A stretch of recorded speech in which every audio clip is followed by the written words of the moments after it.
This is the way we start the day. 1, 2, 3, 4, hey. 1, 2, 3, 4, hey.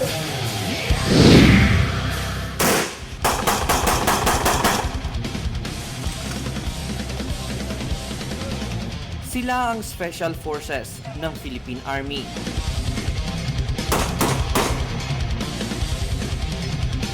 At bilang eksperto sa unconventional warfare, hindi basta-basta ang training para sa mga sundalong gustong maging Special Forces.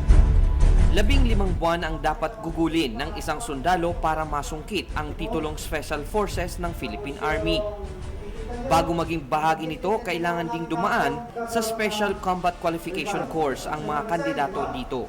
At para maintindihan ko kung gaano kahirap ang training na ito, kailangang maranasan ko din ito.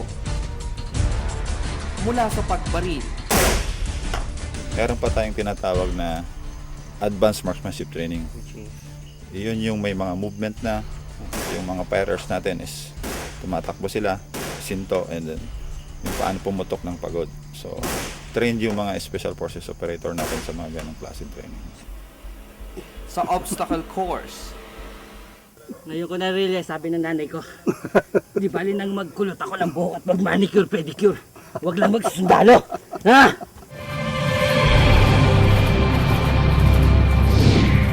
sa ganitong propesyon, kailangan matibay ang stamina mo. Kailangan ng root course para mas lalong tumibay ang katawan, kung saan kailangan mo itong matapos sa loob lamang ng 7 minuto. So ako, hindi ko nasusubukan. Malamang bagsak na. Hindi rin uso ang safety gadgets dito, kaya pag nagkamali ka, ospital ang bagsak mo. Nagpakitang gilas din ang Special Forces sa 84-foot rappelling.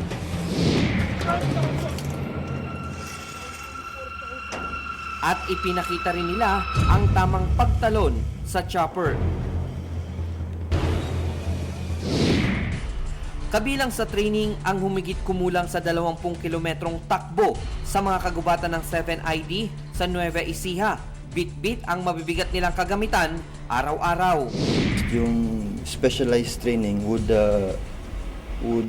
so to speak will give you an edge in battle.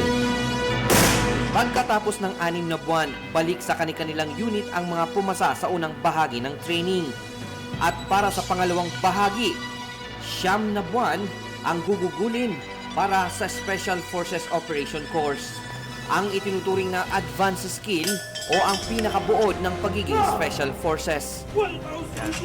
At para malaman kung naisa puso nila ang 15 buwang training, kailangang sumailalim ang mga ito sa test mission o totoong labanan. Test mission is some sort of, we are validating the skills of the soldier.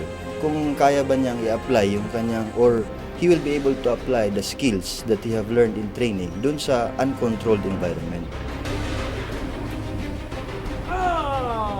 Merwin Llanza, News Team 13.